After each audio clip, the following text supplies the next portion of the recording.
اليوم سأحدثكم بقصة. القصة علي وعليكم أنتم العنوان.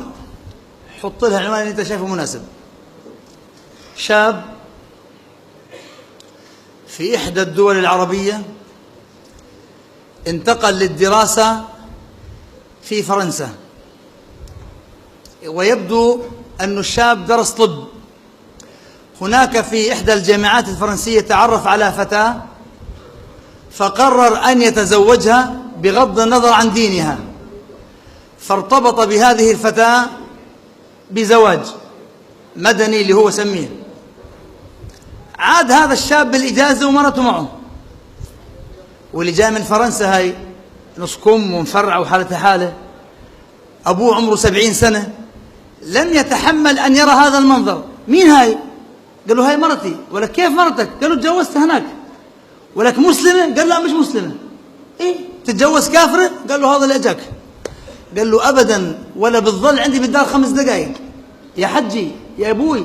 قال له مستحيل، هسه روحها.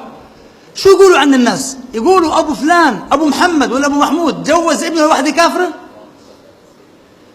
وبكرة وانت ماشي بالشارع يقول هذا جوز الكافرة، ولما تخلف منها يقولوا عن أولادك أولاد الكافرة. ما بخليها عندي. الختيار ولعت معه، الولد أخوه قرب ينجلط. قال له خلص يابا زي ما بدك، بس اعطيني 2 3 بس اجهز لها ورق عشان ارجعها على اولادها. هيها بالدار عندك وخلنا نغيب عنك اسبوع. زمان غاب اسبوع. المرة هاي الكافرة ممرضة، صارت كل يوم لعمها تقيس الضغط وانه ضغطه عالي. قال لا اليوم ممنوع تاكل مقالي عشان ضغطك ينزل. معها جهاز تقيس له السكر. ايه الختيار تعبان، تعمله مساج لرقبته، تلبسه، تكوي له اواعيه. الختيار تبحبحت معه اموره، تزهزه، تصحصح مزبوط. رجع الولد بعد اسبوع قال له يابا شو اخبار الكافره اللي معك؟ قال له يابا مش هاي كافره، امك الكافره.